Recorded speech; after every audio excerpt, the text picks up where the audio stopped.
2020 का साल। पूरी दुनिया पहले से ही कोरोना की दहशत में डूबी थी।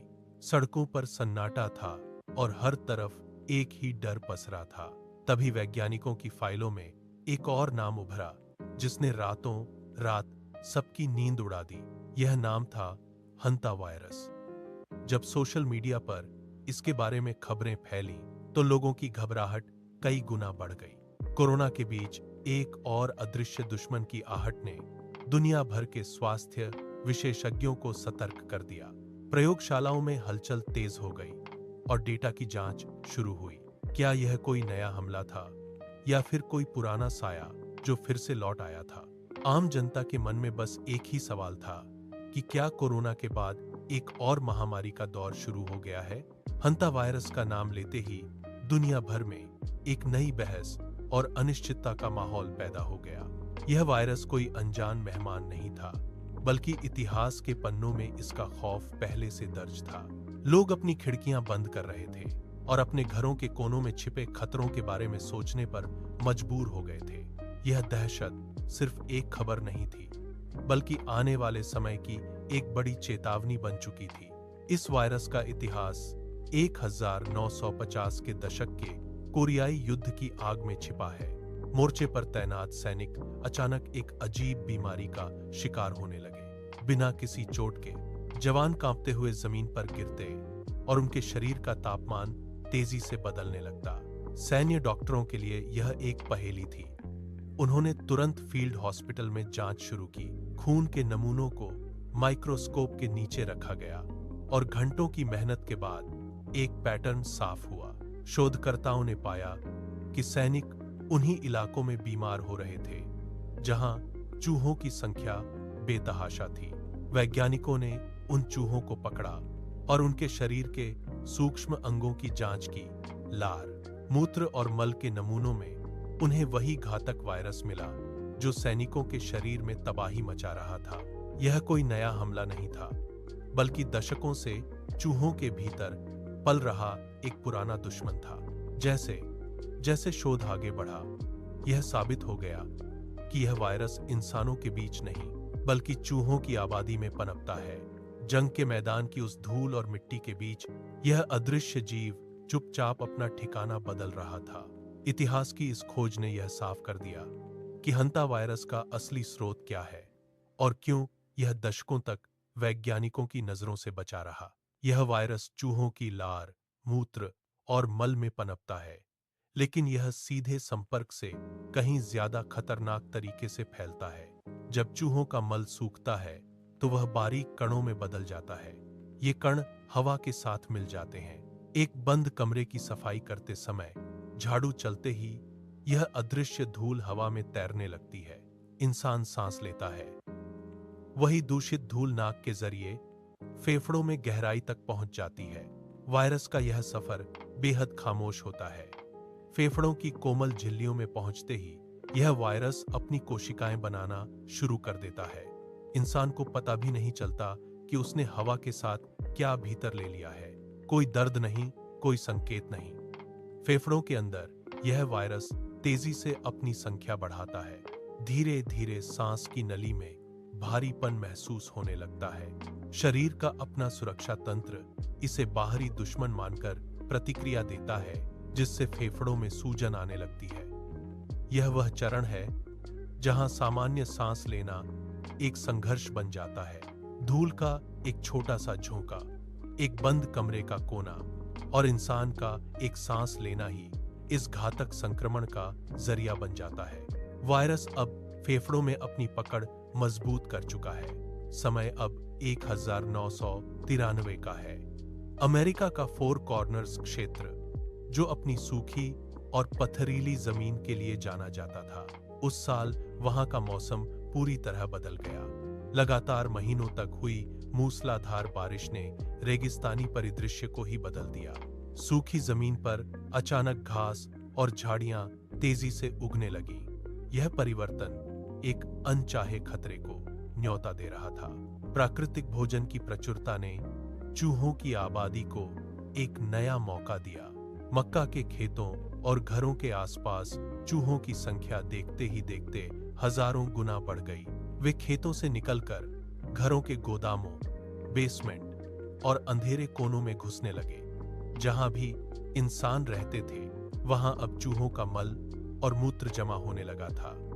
बारिश के बाद की नमी ने चूहों की इन बस्तियों को वायरस का एक बड़ा केंद्र बना दिया। हर जगह चूहों की सक्रियता बढ़ गई थी।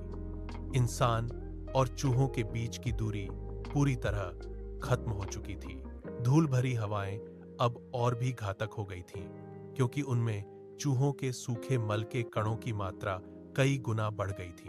फोर कॉर्नर्स की शांत पहाड़ियों के बीच एक बड़ा स्वास्थ्य संकट अपनी जमीन तैयार कर चुका था। लोग अपने रोजमर्रा के कामों में व्यस्त थे। उन्हें भनक भी नहीं थी कि चूहों की यह बढ़ती फौज उनके फेफड़ों के लिए क्या खतरा लेकर आ रही है। संकट का विस्फोट अचानक हुआ। फोर कॉर्नर्स के वे नौजवान जो सुबह तक खेतों में काम कर रहे थे, अचानक लड़खड़ाने लगे। कोई चेतावनी नहीं मिली।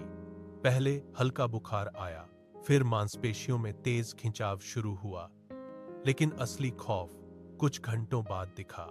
अचानक फेफड़े जवाब देने लगे। वे युवक अपनी छाती को दोनों हाथों से जकड़ लेते, लेकिन हवा अंदर नहीं जा रही थी। उनका चेहरा नीला पड़ने लगा। वे जोर जोर से हांफते, लेकिन ऑक्सीजन की हर कोशिश नाकाम हो रही थी। डॉक्टर देखते रह गए। कुछ ही घंटों के भीतर वे स्वस्थ शरीर स्थिर हो गए। मौत इतनी तेजी से आई कि परिवार वाले समझ ही नहीं पाए कि क्या हुआ। एक के बाद एक मौत की खबरों ने पूरे इलाके में आतंक फैला दिया। किसी को समझ नहीं आ रहा था कि यह क्या है। घर की दहलीज पर खड़े लोग अब डरने लगे थे। गलियों में सन्नाटा पसर गया। लोग अपने घरों को छोड़कर भागने लगे। अस्पताल के गलियारों में एम्बुलेंस का सायरन गूंजता रहा। यह कोई आम बीमारी नहीं थी। यह फेफड़ों को अंदर से सुखाने वाली एक अदृश्य सुनामी थी। जिसने भी सांस ली वह खतरे में था। कुछ ही घंटों में जीवन का बुझ जाना किसी को भी स्तब्ध करने के लिए काफी था। समय तेजी से आगे बढ़ा। साल 2020 का आगमन हुआ। दुनिया पहले ही कोरोना की वैश्विक दहशत में घिरी हुई थी। तभी चीन से एक और खबर ने इंटरनेट पर आग की तरह फैलना शुरू कर दिया। एक व्यक्ति की हंता वायरस से मौत की पुष्टि हुई। स्क्रीन पर नोटिफिकेशन चमकने लगे। सोशल मीडिया प्लेटफॉर्म्स पर हड़कंप मच गया। लोग एक के बाद एक पोस्ट साझा करने लगे। हर कोई बस एक ही बात पूछ रहा था, क्या कोरोना के बाद अब एक और महामारी दस्तक दे चुकी है? घरों के अंदर बैठे लोगों की धड़कनें तेज हो गईं। हर किसी को लगा कि यह वायरस भी उसी तेजी से फैलेगा जैसे कोरोना फैल रहा है। लोगों ने पुरानी यादें ताजा कर लीं। डर का माहौल इतना गहरा था कि लोग सड़कों पर निकलने से भी कतराने लगे। स्मार्टफोन की स्क्रीन पर हर पल नई अफवाहें तैर रही थीं। किसी ने उसे नई तबाही का नाम दिया, तो किसी ने इसे दुनिया के अंत की शुरुआत माना। घरों के बंद दरवाजों के पीछे लोग अपनी सांसें थामकर टीवी की हेडलाइंस देखने लगे। इनकूल डर का यह नया साया अब वैश्विक चर्चा का केंद्र बन गया था। एक मौत की खबर ने पूरी दुनिया को फिर से उसी खौफ के चक्र में डाल दिया जिससे वे महीनों से लड़ रहे थे। क्या यह वाकई नई महामारी की आहट थी? सवाल अनगिनत थे और जवाब किसी के पास नहीं थे। अफवाहों का बाजार गर्म था। तभी वैज्ञानिकों ने अपनी प्रयोगशालाओं से कड़े आंकड़े जारी किए। विशेषज्ञों की टीम ने डेटा को खंगाला और एक के बाद एक स्पष्टीकरण दिए। उन्होंने अपनी रिपोर्ट में साफ किया कि हंता वायरस का व्यवहार कोरोना से बिल्कुल अलग है। यह वायरस इंसानों से इंसानों में तेजी से नहीं फैलता। यह एक बड़ा अंतर था। विशेषज्ञ टीवी चैनलों पर आए और उन्होंने तथ्यों को रखा। उन्होंने समझाया कि इस संक्रमण की कड़ियां इंसानों के बीच नहीं बल्कि चूहों के संपर्क में आने से जुड़ती हैं। जैसे ही यह वैज्ञानिक सत्य सामने आया, लोगों के बीच फैली हड़बड़ाहट थमने लगी। जिन लोगों ने अपने घरों को किले में बदलना शुरू कर दिया था, उन्होंने राहत की सांस ली। सोशल मीडिया का शोर धीरे धीरे कम होने लगा। लोग अब समझ रहे थे कि यह कोई नई वैश्विक महामारी नहीं है जो पलक झपकते ही पूरी दुनिया को अपनी चपेट में ले ले। हालांकि डर पूरी तरह खत्म नहीं हुआ था, लेकिन उस तात्कालिक खौफ का स्तर गिर गया। विशेषज्ञों ने जिस तरह से वायरस के फैलने के तरीके को उजागर किया, उसने पूरे मामले की गंभीरता को एक अलग दिशा में मोड़ दिया। अब लोग यह देख रहे थे कि खतरा सामूहिक नहीं बल्कि व्यक्तिगत सावधानी से जुड़ा है। एक बड़ी आपदा का जो साया मंडरा रहा था, वह वैज्ञानिकों के स्पष्टीकरण के बाद छंटने लगा। दुनिया ने उस पल में थोड़ी राहत महसूस की। भले ही महामारी का डर कम हुआ हो, लेकिन हंता वायरस का व्यक्तिगत खतरा अब भी उतना ही भयावह है। चिकित्सा विज्ञान इसे हंता वायरस पल्मोनरी सिंड्रोम कहता है। यह नाम सुनते ही विशेषज्ञों के माथे पर पसीना आ जाता है। संक्रमण की शुरुआत साधारण फ्लू जैसी होती है। बुखार चढ़ता है, शरीर की मांसपेशियों में ऐंठन होती है और सिर फटने लगता है। लेकिन यह महज एक छलावा है। वायरस चुपके से फेफड़ों पर हमला करता है। धीरे धीरे फेफड़ों के भीतर तरल पदार्थ जमा होने लगता है। मरीज के लिए हवा का एक घूंट लेना भी एक पहाड़ लांघने जैसा हो जाता है। छाती में भारीपन बढ़ता है और हर सांस एक संघर्ष बन जाती है। फेफड़ों में भरता पानी ऑक्सीजन को रक्त तक पहुंचने से रोकता है। यह स्थिति मौत के बेहद करीब ले जाती है। आंकड़े बताते हैं कि इसकी मृत्यु दर 35% तक है। इसका सीधा सा मतलब है कि हर 3 में से एक संक्रमित व्यक्ति की जान का जाना निश्चित सा हो जाता है। यह कोई सामान्य बुखार नहीं, बल्कि फेफड़ों को अंदर से सुखा देने वाली एक जानलेवा त्रासदी है। जब फेफड़े काम करना बंद कर देते हैं, तो शरीर का ऑक्सीजन चक्र टूट जाता है। मरीज अपनी ही सांसों के लिए तड़पता है, जबकि वायरस धीरे धीरे उसके जीवन को खत्म कर रहा होता है। यह 35% का आंकड़ा महज 1% नहीं, बल्कि हर 3 में से एक इंसान की अंतिम धड़कन है। हंता वायरस का यह जानलेवा सफर हमारी दहलीज पर आकर रुकता है। इससे बचने के लिए कोई वैक्सीन नहीं है, लेकिन सावधानी ही हमारा सबसे बड़ा कवच है। सबसे पहले अपने घर के उन कोनों को देखें जहां अंधेरा और नमी जमा है। चूहे इन्हीं जगहों को अपना घर बनाते हैं। पुरानी अलमारियों के पीछे या स्टोर रूम के बंद बक्सों की सफाई करते समय सीधे धूल न उठाएं। सबसे पहले उन जगहों पर कीटाणुनाशक का छिड़काव करें। जब धूल जम जाए तभी सफाई शुरू करें। सफाई करते वक्त चेहरे पर मास्क जरूर पहनें। यह मास्क आपको उस हवा से बचाएगा जिसमें चूहों के मल और मूत्र के सूक्ष्म कण तैर रहे होते हैं। अपने हाथों को बार बार साबुन से धोएं। घर के हर उस छेद को बंद कर दें जहां से चूहे अंदर आ सकते हैं। खाने पीने की चीजों को हमेशा ढक कर रखें। अगर आपको कहीं चूहों का मल दिखाई दे तो उसे नंगे हाथों से न छुएं। दस्ताने पहने और उसे सुरक्षित तरीके से नष्ट करें।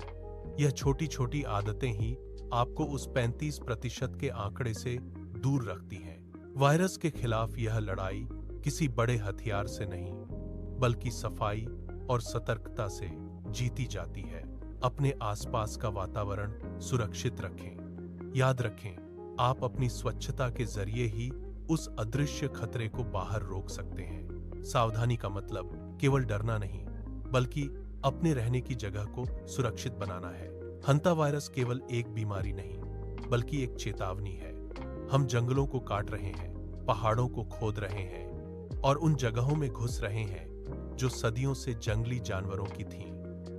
जब हम प्रकृति के संतुलन को बिगाड़ते हैं, तो हम अनजाने में ही उन वायरस के लिए रास्ता खोल देते हैं जो अब तक हमसे दूर थे। जलवायु परिवर्तन ने मौसम का चक्र बदल दिया है, जिससे चूहों और अन्य वाहकों की आबादी का व्यवहार अनिश्चित हो गया है। वे अब भोजन और आश्रय की तलाश में इंसानी बस्तियों के और करीब आ रहे हैं। यह कोई संयोग नहीं, बल्कि हमारी बढ़ती दखलंदाजी का सीधा परिणाम है। पेड़ गिरते हैं, जमीन खाली होती है और वन्य जीवों का प्राकृतिक घर छिन जाता है। इस विस्थापन के साथ ही वायरस भी हमारी चार दीवारी के भीतर प्रवेश कर जाते हैं। यह वायरस किसी दूर देश की समस्या नहीं है। यह हमारे आसपास के अंधेरे कोनों, हमारे स्टोर रूम और हमारे बगीचों की मिट्टी में छिपा है। प्रकृति हमें बार बार यह संकेत दे रही है कि हम इस पृथ्वी के एकमात्र मालिक नहीं हैं। यदि हमने पर्यावरण के साथ इस छेड़छाड़ को नहीं रोका, तो भविष्य में ऐसे नए और अधिक खतरनाक खतरे सामने आएंगे। सावधानी और स्वच्छता केवल आज का समाधान है, लेकिन कल की सुरक्षा के लिए हमें प्रकृति के साथ अपने संबंधों को फिर से परिभाषित करना होगा। अंततः यह वायरस हमें याद दिलाता है कि जब हम प्रकृति को नुकसान पहुंचाते हैं, तो हम वास्तव में खुद को ही खतरे में डाल रहे होते हैं। संतुलन बनाए रखना ही एकमात्र विकल्प है, अन्यथा प्रकृति की यह खामोश चेतावनी एक बड़ी आपदा में बदल सकती है।